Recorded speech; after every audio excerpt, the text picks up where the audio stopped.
আর আজাদি এই তিনটা শব্দ আর বলা যাবে না। তো এর পরিবর্তে বলা লাগবে ইনকিলাবের বদলে বলা লাগবে বিপ্লব, আজাদির পরিবর্তে বলা লাগবে স্বাধীনতা, আর ইনসাফের পরিবর্তে বলা লাগবে ন্যায় বিচার। যেই নেতা আমাদের এই রমজান মাসে লেবুর দাম কমাইতে পারে নাই, সে ইনকিলাব মঞ্চের নাম বদলায় দিতেছে। এইভাবেই তরুণ নেতাদের দমায় রাখা হয়। এই দেশের জনগণের জন্য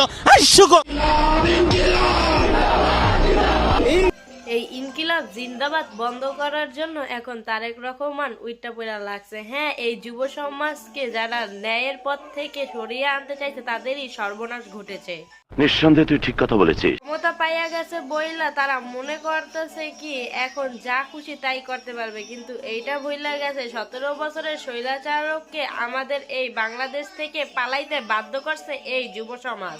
আর সে কোন খাতের মূলাজ, ইঞ্জিনিয়ার কইরা হোক কিংবা বাংলাদেশের মানুষ তাকে ভালোবাসে হোক বা তার বাবা মাকে ভালোবাসে হোক, তাকে এই ক্ষমতা দিয়েছে, তার উচিত বাংলাদেশের মানুষকে সেবা করা।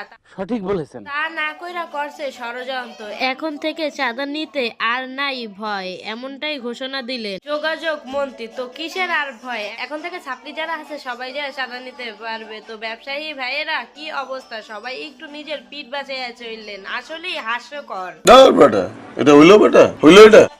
স্বাধীন বাংলাদেশ কত সুন্দরী না এর নিয়ম। এখন থেকে আর আপনারা মানুষকে মাইরা ধরে চাঁদা আনবেন না, তাকে একটু সুন্দর করে বুঝে ঘাড় মাথা হাতাইয়া তারপরে টাকা আনবেন। এইটাও সম্ভব। যেহেতু মন্ত্রী বলেছে তাহলে তো আর চাঁদা নিতে আর কোনো ভয় থাকলো না। এখন থেকে মানুষকে ভালো মতো বুঝাইয়া চাঁদা নিয়ে আইসেন, আর আমরা সাধারণ পাবলিক তো চাঁদা দিতে বাধ্য। কারণ বাংলাদেশের মানুষ বারবার নিজে হোক আর নিজেই মারে, তারপরে হায় হায় করে। এইটা কিন্তু চরম একটা বাস্তবতা, মানতেই হবে। নিঃসন্দেহে তুই ঠিক কথা বলেছিস। হারানো সকালে তোমাকে কোলে পারিনি দোলাতে।